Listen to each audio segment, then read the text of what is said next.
بسم الله الرحمن الرحيم وصلى الله وسلم على نبينا محمد وعلى آله وصحبه أجمعين.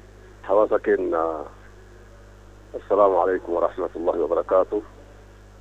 نجا جرتو نجا والترد وهذا أبو أني أبو كيسن لمي كيسن في حجي إبراهيم كفاء جامع إذا أكجراته yeroo kana keessatti rabbi wannu siisee jira, rabbi wannu qaqqabsiisee jira. Yeroo dabre hunda keessa dabarree, qabsoo hunda keessa dabarree, rakkoo fi bal'ollee keessa dabarree, hadhaa fi bushallee keessa dabarree, irraa amma gonfanne kanaan rabbi nu gahee jira. Inni har'a gonfanne arganne milkoofne jennu kuni isa dhumaa osoo hin ta'in isa jalqabaa ta'uun nama hundaafuu waliin gaafachiisu. Keessumaan nuti Oromoo fi Oromiyaan akkamitti akka turte hundi keenya yaadannoo yeroo kal'uuti.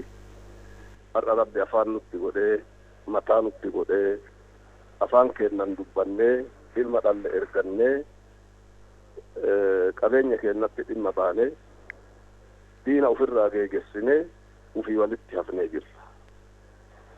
Yeroo kana keessatti wanti nurraa eeggamu yoggaa ka jiraatu taate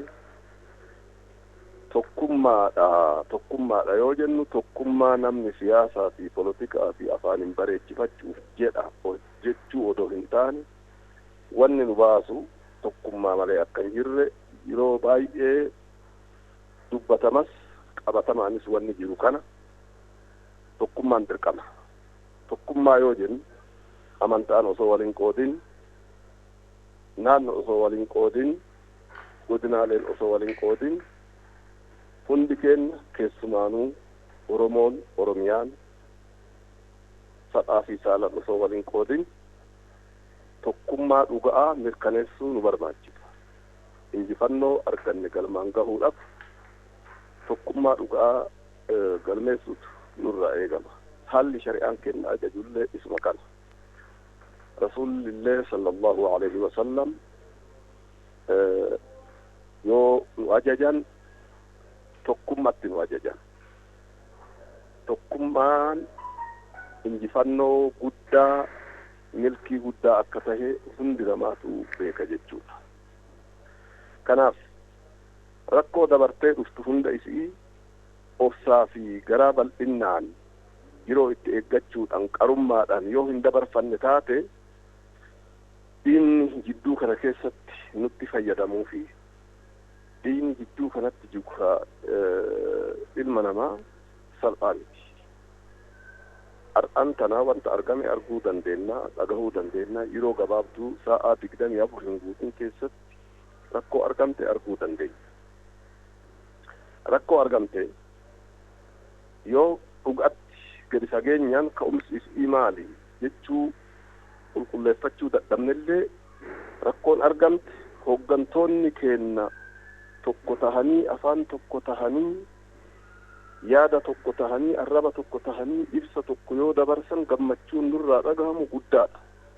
Ammas hooggantoota keenya kan itti yaamnu hooggantoota siyaasaadha, hooggantoota Oromoodha, hayyoota Oromoodha, aktivistoota Oromoodha. Wanti nu itti yaamnu tokkummaa jalqaban, tokkummaa eegalan, tokkummaa nu garsiisaniif nu barsiisan dursanii ufii itti cimanii ufii waan san mirkaneessanii ufii hujirra oolchanii waan isaan hujirra oolchan san nuti hordofuun hawaasarra jira jechuudha. Kanaaf achumaa eegalamuu qaba tokkummaan. Achumaa eegalamuu qaba wal ijaaruun, achumaa eegaluu qaba wal deeggaruun, achumaa eegaluu qaba afaan tokko ta'uun. Egaa achi gad dabre immoo nuti hawaasni hordoftoonni siyaasa kana hordoftoonni eegas ammoo hooggantoota keenya bifa kanaan deemuu qaba. Keessumaanuu jijjiirama dhufe kana keessarraa fayyadamtoonni nama hundaa dura nu ta'uun isaa qabatamaan mul'ate har'as mul'ataatiin jira jechuudha. Kanaaf isa arganne kana galmaan gahuudhaaf qabeenya keenya fi mirga keenya hamma dhumaatitti dhuunfachuudhaaf abbaa qabeenya, abbaa biyyaa, abbaa haqaa ta'uu dhuunfachuudhaaf wanni nurraa eeggamu ammallee obsaa fi tasgabbii fi xiinxalluudhaan qarummaadhaan deemutu nurraa eeggama jechuudha. Yoo akkas hin taane immoo miidhama duraatis namni miidhame durallee nuyi har'allee miidhamni kun deebi'ee kan nutti deebi'u ta'a jechuudha. Kanaaf hawaasni keenya kan sagalee kiyya dhageettan hundi isaatuyyuu dhimmicha kana egaa agarree dhageenyettis teennee hin jirru, akka jaarsaatittis akka abbaa amantaatittis teennee hin jirru.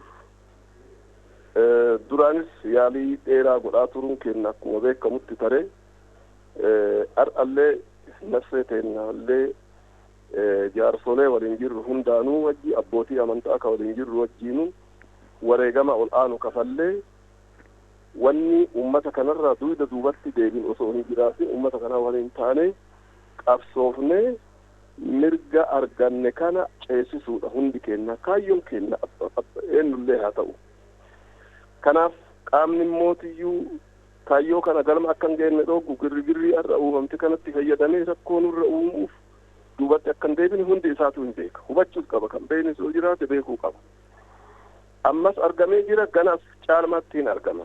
Isa kanaaf wal hubachuuf, wal dhaga'uuf hooggantoota teennaa eegas ammootu poolisii keenya qaama nagahaa eegsiftoota fi nagaa kabachiistota keenya wajjin ta'uudhaan wal caqafnee, wal gaafannee, wal hubannee, wal dhagahuudhaan wajjin deemuun dirqama ta'a.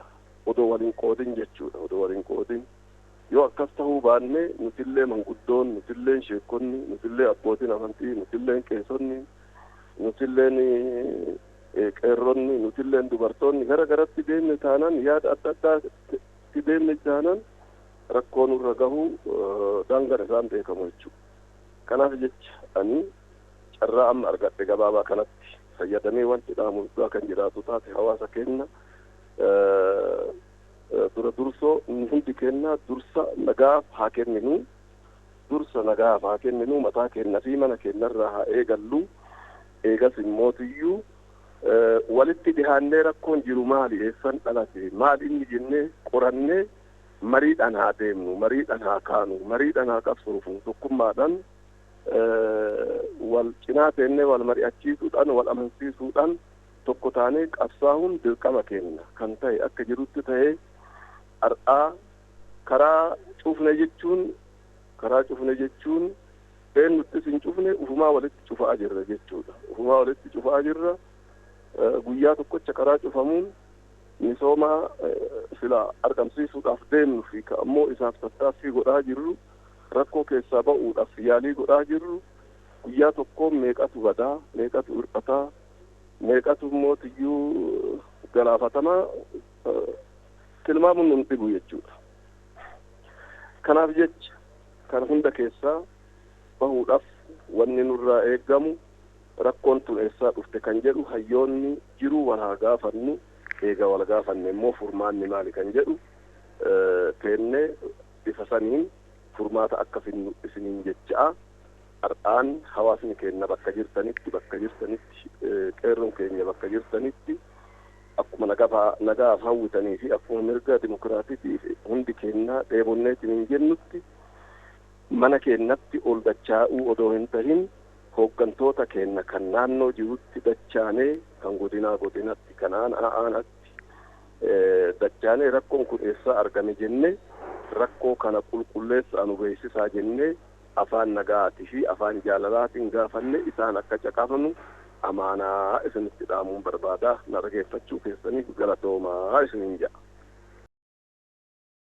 Maqaan koo Malaaka Gennat Qomoos Abbaa Gabre Maariyaam Nagaasaan jedhama. Amantaa Ortodoksii irraati.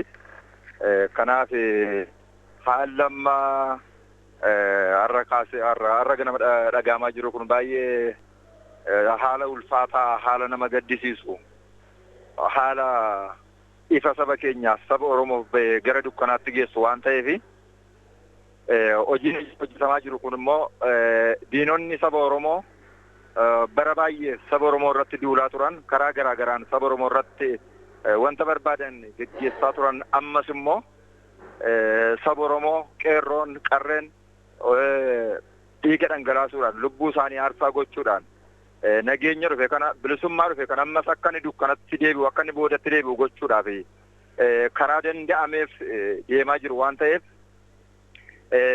sabi keenya hundumtuu saba Oromoo kan ta'e hundumtuu yaada kana dhaabbatee ilaaluutu irra jiraata.